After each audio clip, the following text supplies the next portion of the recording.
Segundo livro das Crônicas, capítulo 15, versículos de 1 a 19. Veio o Espírito de Deus sobre Azarias, filho de Odede. Este saiu ao encontro de Asa e lhe disse: Ouvi-me, Asa, e todo Judá e Benjamim. O Senhor está convosco, enquanto vós estáis com ele. Se o buscardes, ele se deixará achar. Porém, se o deixardes, vos deixará. Israel esteve muito tempo sem o verdadeiro Deus, sem sacerdote que o ensinasse e sem lei. Mas quando na sua angústia eles voltaram ao Senhor, Deus de Israel, e o buscaram, foi por eles achado. Naqueles tempos não havia paz, nem para os que saíam, nem para os que entravam, mas muitas perturbações sobre todos os habitantes daquelas terras. Porque nação contra nação e cidade contra cidade se despedaçavam, pois Deus os conturbou com toda sorte de angústia. Mas sede fortes, e não desfaleçam as vossas mãos, porque a vossa obra terá recompensa. Ouvindo, pois, Asa estas palavras, e a profecia do profeta, filho de Odede, cobrou ânimo e lançou as abominações fora de toda a terra de Judá e de Benjamim, como também das cidades que tomara na região montanhosa de Efraim, e renovou o altar do Senhor que estava diante do pórtico do Senhor. Congregou todo o Judá e Benjamim, e também os de Efraim, Manassés e Simeão, que moravam no seu meio, porque muitos de Israel desertaram para ele, vendo que o Senhor seu Deus era com ele. Reuniram-se em Jerusalém no 3º mês, no 15º ano do reinado de Asa. Naquele dia ofereceram em sacrifício ao Senhor, do despojo que trouxeram, 700 bois e 7.000 ovelhas. Entraram em aliança de buscarem ao Senhor, Deus de seus pais, de todo o coração e de toda a alma, e de que todo aquele que não buscasse ao Senhor, Deus de Israel, morresse, tanto o menor como o maior, tanto o homem como mulher. Juraram ao Senhor em alta voz, com júbilo, e com clarins, e com trombetas. Todo o Judá se alegrou por motivo deste juramento, porque de todo o coração eles juraram, e de toda boa vontade buscaram ao Senhor, e por eles foi achado. O Senhor lhes deu paz por toda parte. O rei Asa depôs também a Maaca, sua mãe, da dignidade de rainha-mãe, porque ela havia feito a Azerá uma abominável imagem. Asa destruiu-lhe a imagem que, feita em pó, queimou no vale de Cedrom.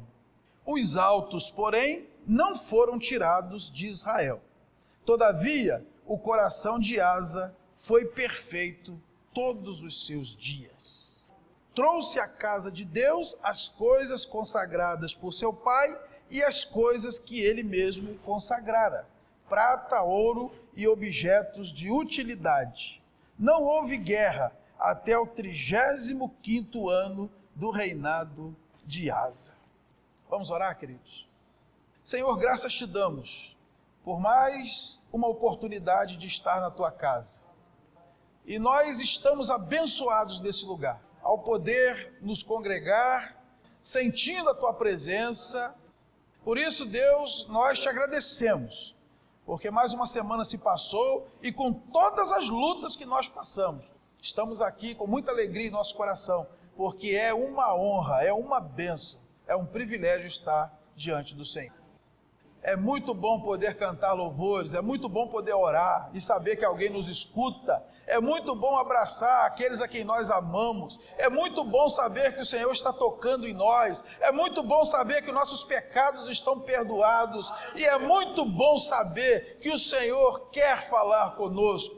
Nós queremos absorver tudo que o Senhor trouxe para nós. Repreenda toda ação contrária neste lugar, seja carnal, seja espiritual, que só a tua voz se faça ouvir e que teu Espírito ministre, ó Deus, com força e com poder a cada um de nós, para a glória do teu santo nome.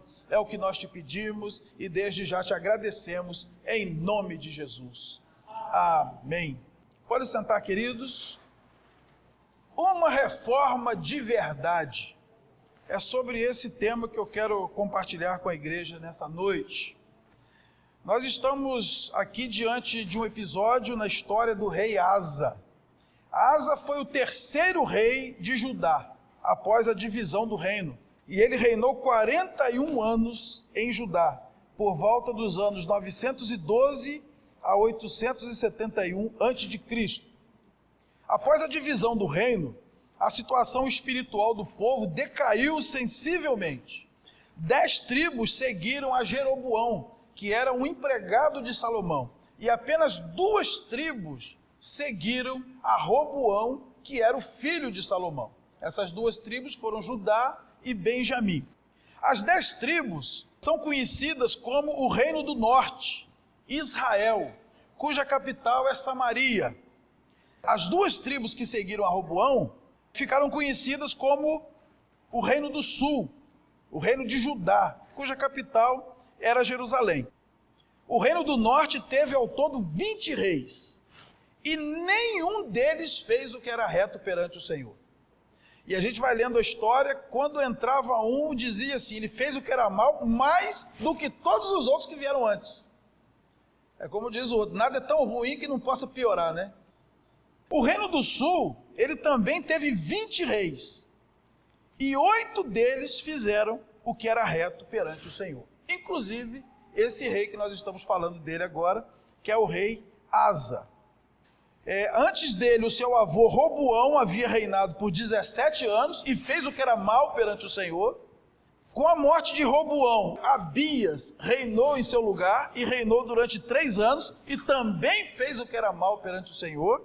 Vocês podem ler isso aí mesmo em 2 Crônicas, capítulo 12, versículo 13, e também no capítulo 13, versículo 1. Então, 20 anos haviam se passado desde a divisão, e o povo havia se afastado de Deus. E Deus então entendeu que era hora de se fazer uma reforma.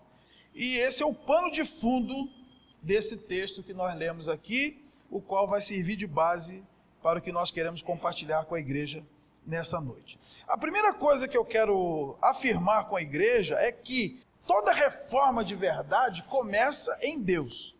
Nós vamos ler aí do verso 1 ao verso 7, que Deus se manifestou ao profeta Azarias, filho de Oded, e Deus mandou dizer ao rei Asa da necessidade de uma reforma. O povo estava já há muito tempo sem o verdadeiro Deus, o povo estava sem sacerdote para ensiná-lo, e o povo estava sem lei. E Deus disse, se continuar assim, eu não vou andar mais com vocês. Imagina 20 anos fazendo o que é mal perante o Senhor, sem buscar a Deus, sem um líder que ensine, e sem ter acesso à lei de Deus. Então a situação espiritual ali era paupérrima. E Deus então, pela sua graça, chama o rei Asa para que a reforma fosse feita. Deus tomou a iniciativa, como sempre. Como um dos pilares da reforma afirma, sola gratia, somente a graça. Não é possível haver qualquer reforma no meio do povo de Deus, a não ser que o próprio Deus a comece. E qual era a consequência dessa fragilidade espiritual do povo? Aqui diz que não havia paz para ninguém, ao contrário, havia muitas perturbações, no verso 5, e isso aconteceu porque eles deixaram Deus e Deus os deixou. Está aí no verso 2. Deus então usa o profeta e diz ao rei que se o povo resolver buscá-lo, eles o achariam. Está aí no verso 4 e no verso 7. Asa então ouve a voz de Deus e ele é bem-sucedido em sua reforma. Então, irmãos, toda reforma de verdade, toda reforma bem-sucedida, ela tem que começar com a voz de Deus. Toda vez na história que o homem resolveu fazer reformas por sua própria conta, na sua própria força, ele só arrumou confusão. Um exemplo da Bíblia mesmo, quando nós lemos em Números capítulo 16, de 1 a 40, nós vemos lá a história de Coré, Datã e Abirão. Eles entendem que a liderança de Moisés e Arão não está boa, e os três se juntam a mais 250 príncipes e resolvem que é necessário fazer uma reforma. E fazendo isso, eles se levantam contra a vontade de Deus que havia instituído aquela liderança. Qual foi o resultado? Eles foram engolidos pela terra, porque era uma reforma puramente humana, fruto de um desejo de poder daqueles homens. Sempre que uma, duas, três, um grupo de pessoas resolve moralizar a igreja, porque eles acham que fulano ou ciclano tem que sair, e fulano e Bertrano tem que entrar, e eles resolvem que vão fazer a reforma, é confusão e mais confusão. Toda reforma precisa partir de Deus. Deus sabe o tempo e a hora. E quando ele resolve que é a hora de reformar, ele mesmo levanta as pessoas, ele mesmo dá a voz de comando, e ele mesmo faz a reforma pela sua graça, porque a igreja é de Deus. Em segundo lugar, toda verdadeira reforma é por meio da fé e coloca Deus no centro. Do verso 8 ao verso 16, nós lemos aí no texto que Asa ouviu a voz de Deus. E quando ele ouviu a voz de Deus, ele cobrou ânimo. E ele se dispôs a ser um instrumento de Deus para que aquela reforma fosse feita. Isso é fé. Porque a fé nada mais é do que acreditar na voz de Deus, irmãos. O que é a fé? Senão Deus falar e a gente acreditar e obedecer. E quando Asa acreditou na palavra de Deus por meio daquele profeta, ele então começa a agir, e ele toma algumas atitudes para restabelecer a centralidade de Deus na adoração no meio do seu povo, que estava já há 20 anos desviado, longe de Deus, sem liderança e sem lei. E nós precisamos também, irmãos, urgentemente restabelecer uma igreja cristocêntrica, uma igreja que possa dizer solos Cristos, como nós vemos em Apocalipse, no capítulo 1, versículos de 12 a 16. Voltei-me para ver quem falava comigo, e voltado vi 7 candeeiros de ouro, e no meio dos candeeiros um semelhante a filho do homem, com vestes talares e cingido à altura do peito com uma cinta de ouro. A sua cabeça e cabelos eram brancos como alva lã, como neve, os olhos como chama de fogo, os pés semelhantes ao bronze polido, como que refinado numa fornalha, a voz como voz de muitas águas. Tinha na mão direita 7 estrelas, e da boca saía-lhe uma afiada espada de 2 gumes. O seu rosto brilhava como o sol na sua força. Não há a menor dúvida de que esse ser que João viu é Jesus glorificado. E no verso 13 diz que ele estava no meio dos 7 candeeiros. E quando nós lemos no verso 20 desse mesmo capítulo 1 de Apocalipse, está escrito o seguinte: quanto ao mistério das 7 estrelas que viste na minha mão direita e aos 7 candeeiros de ouro, as 7 estrelas são os anjos das 7 igrejas. E os 7 candeeiros são as 7 igrejas. Então o que João viu? Jesus no meio e em volta dele, a igreja. Porque as 7 igrejas representam a igreja em 7 épocas diferentes. Começando da igreja primitiva, que é a de Éfeso, chegando à igreja de Laodiceia, que é a igreja que estará na terra quando Jesus voltar. E aí no verso 20 ele diz que as 7 estrelas que estão na mão dele são os 7 anjos das 7 igrejas. Isso sugere para nós que a única maneira da igreja ser cristocêntrica é o líder da igreja estando com a vida nas mãos de Jesus. Quando os líderes têm a vida nas mãos de Jesus, eles podem conduzir a igreja para que Jesus seja o seu centro. E é isso que Deus deseja e sempre desejou. Então, quando Asa ouve a voz de Deus dizendo, olha, é preciso fazer uma reforma, ele então toma algumas atitudes. A primeira atitude que ele toma, ele remove os ídolos de toda a terra. Está aí no verso 8. Lançou as abominações fora de toda a terra de Judá e de Benjamim. Removeu os ídolos, inclusive pessoas. Conforme está escrito aí no verso 16. O rei depôs também a Maaca, sua mãe, da dignidade de rainha-mãe, porque ela também havia feito um ídolo. Uma verdadeira reforma, ela tira tudo aquilo que toma o lugar de Deus da adoração, coisas e pessoas. Uma igreja cristocêntrica, ela gira em torno de Cristo, para fazer a sua vontade. Ela não gira em torno de um pastor, de um bispo, de um apóstolo. Ela não gira em torno de uma denominação, de um colégio apostólico, de um colégio presbiterial, quem quer que seja. Nós gravitamos em torno de Cristo, em torno de Deus, para fazer a sua vontade. O que é um ídolo? Ídolo é tudo aquilo que toma o lugar de Deus na adoração. Olha o que Paulo ensina à igreja de Corinto, em 1 Coríntios capítulo 8, de 4 a 6.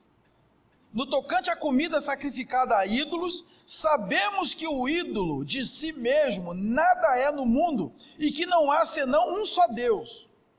Porque ainda que há também alguns que se chamem deuses, quer no céu ou sobre a terra, como há muitos deuses e muitos senhores, todavia para nós há um só Deus, o Pai, de quem são todas as coisas e para quem existimos, e um só Senhor, Jesus Cristo, pelo qual são todas as coisas, e nós também para Ele.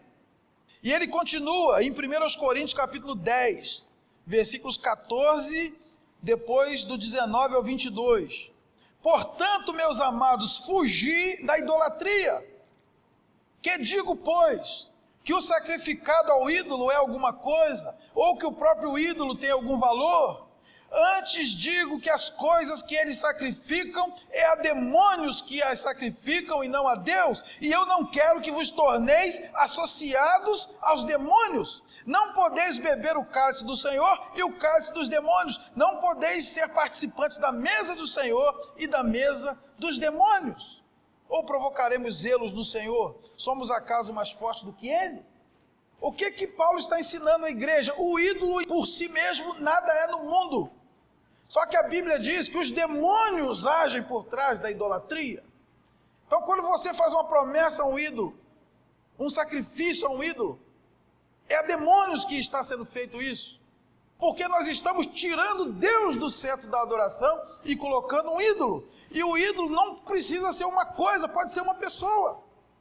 Alguns idolatram artistas, jogadores de futebol, atletas. Asa não deu colher de chá nem para sua mãe. E Jesus, mais para frente, ele vai ensinar para nós, lá em Mateus capítulo 10, 37. Quem não o amar mais do que ao pai, à mãe ou aos filhos, não é digno de ser seu discípulo.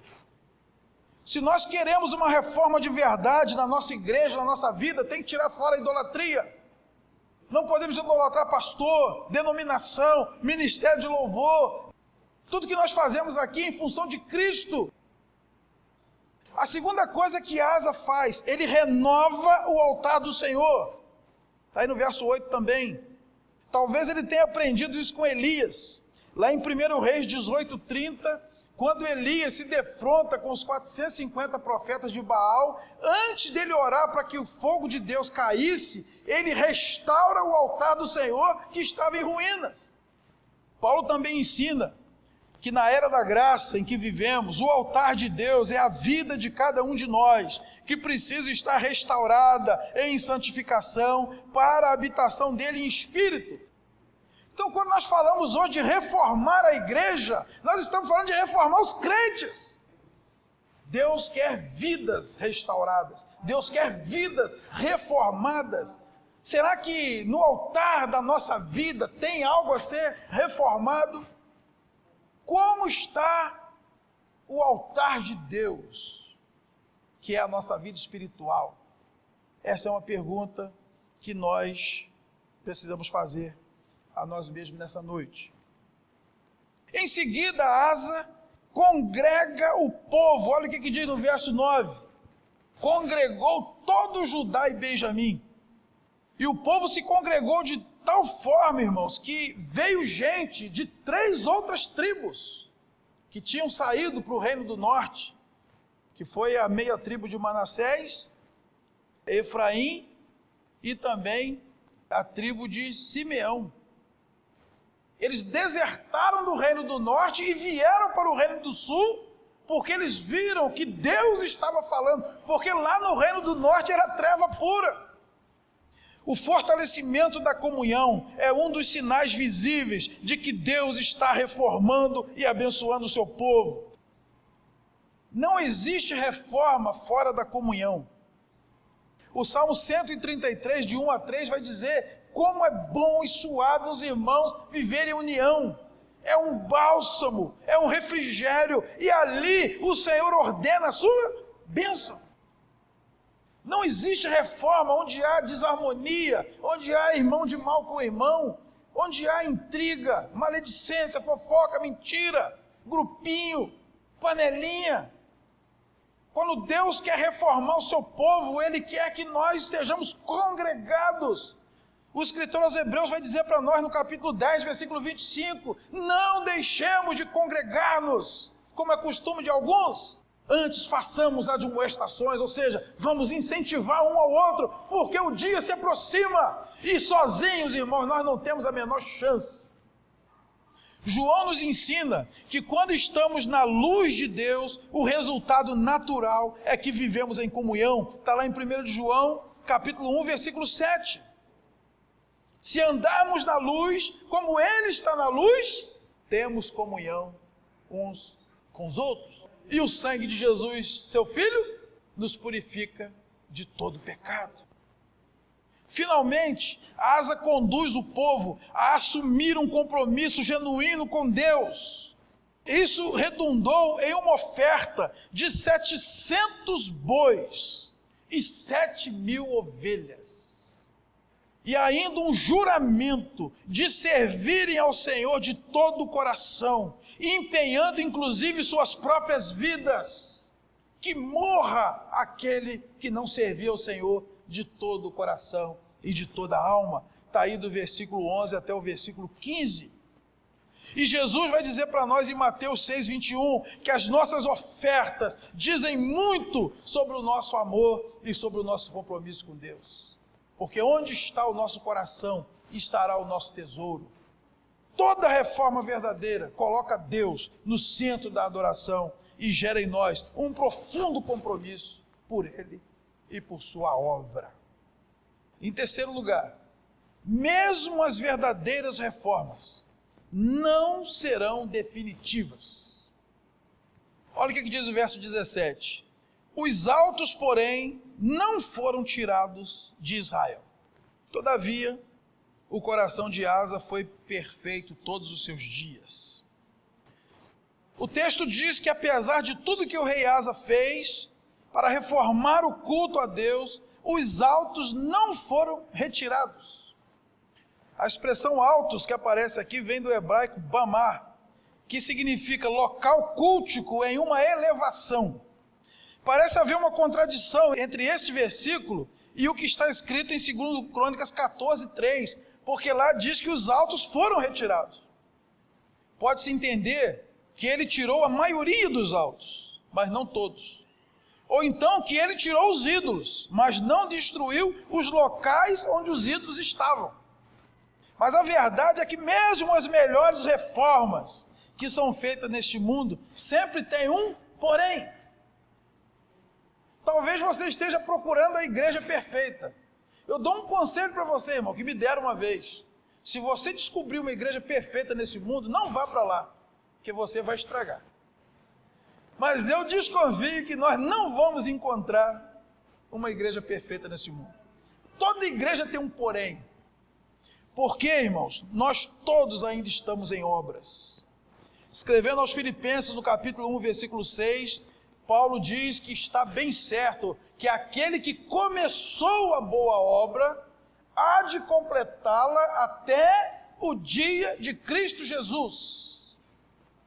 A reforma começou no dia que nós nos convertemos, mas ela está em andamento e só será concluída no dia de Cristo Jesus. Eu não sei aqui quantos já fizeram reforma em casa. Tem jeito de você fazer uma reforma só para a vida toda? Ou será que nós precisamos estar sempre reformando? Igreja reformada sempre reformando, crente reformado sempre reformando, porque ninguém está pronto. Nenhum crente na face da terra já está pronto, ele está em obras. Nenhuma igreja está pronta, ela está em obras. Nós estamos em obras. Falta muito, irmãos. Temos muito para melhorar. Tem muita coisa para Deus fazer na vida de cada um de nós e em nossa igreja como um corpo. Precisamos ser reformados dia a dia até chegarmos ao ponto de sermos o edifício que Deus quer para habitar em espírito. Concluindo, queridos, cerca de 2.400 anos depois dessa reforma de Asa, certa noite um monge agostiniano leu a Bíblia à luz de velas e ele encontrou que o justo viverá pela fé. Isso levou a fixar na porta da catedral do castelo de Wittenberg suas 95 teses, cujo teor se resume em que Cristo requer o arrependimento e a tristeza pelo pecado e não penitências. Isso aconteceu no dia 31 de outubro de 1517, data que é considerado o marco da reforma protestante. Além da bendita herança espiritual que nos permite adorar a Deus em espírito e em verdade, com toda a liberdade, sem qualquer imposição, sem qualquer ameaça, a reforma protestante deixou ainda diversos legados para a sociedade, que permanece até os dias de hoje. A liberdade de expressão só existe por causa da reforma.